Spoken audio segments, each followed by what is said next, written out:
हाँ दसो जी केड़ा बंदा आ कोई पछाण लवे ते आपां उहनूं दस दे आपां पछाण लिया शॉप दे उत्ते बंदा भेस बदल के शॉपिंग करन आया इत्थे।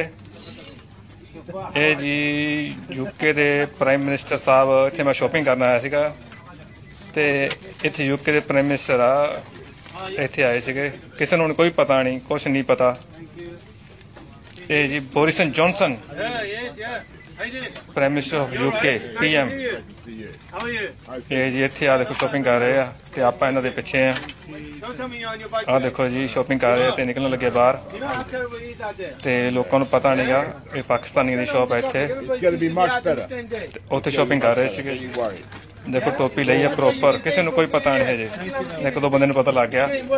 भाजी माड़ा पिछे ही हो ध्यान नाल न्याणे तो अगे एक मिनट अगे लंघण दो। ये जी पिछे चल गए जाके वीडियो बनाने मतलब कोई सिक्योरिटी गार्ड नहीं इन्हां दे नाल ते आ देखो जी आओ फोटो खिचा लो जी ने खिचानी है भाजी आ जाओ तुसीं भी आओ जल्दी आओ। आओ देखो जी तुसीं हो जाओ अगे आ जिहड़े फोटो खिचाउण लगे भाजी हनी सारे मैं वीडियो बनाना। आ देखो जी देखियो वायरस ना जी किसी मैं तो नहीं बुलाता। आ देखो जी प्राइम मिनिस्टर ऑफ यूके आम ही शॉपिंग करना है Boris Johnson shopping at Milad supermarket. Milad supermarket और कुड़ी नूं खिचाउण दो कुड़ी एक आउंदी पई है भाजी।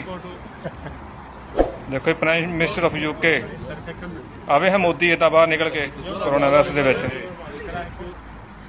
मोदी ना कदी निकलिया उत्थे भैन दीवे बलाई जांदा उत्थे मोमबत्तियां बाली जांदे आ। प्राइम मिनिस्टर साइकिल ते आया देखो स्पेशल आ जाओ आंटी तुसीं भी आ जाओ वीडियो फोटो बना लो।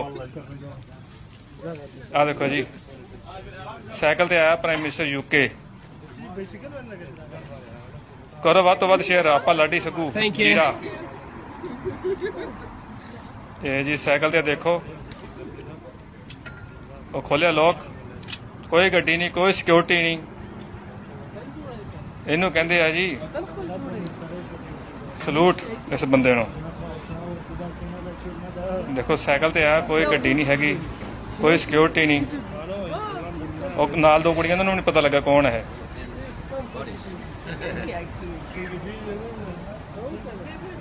चलो जी Cycle safely, Boris. मोदी डंडे मार मार के लोग भजा आंदे उत्थे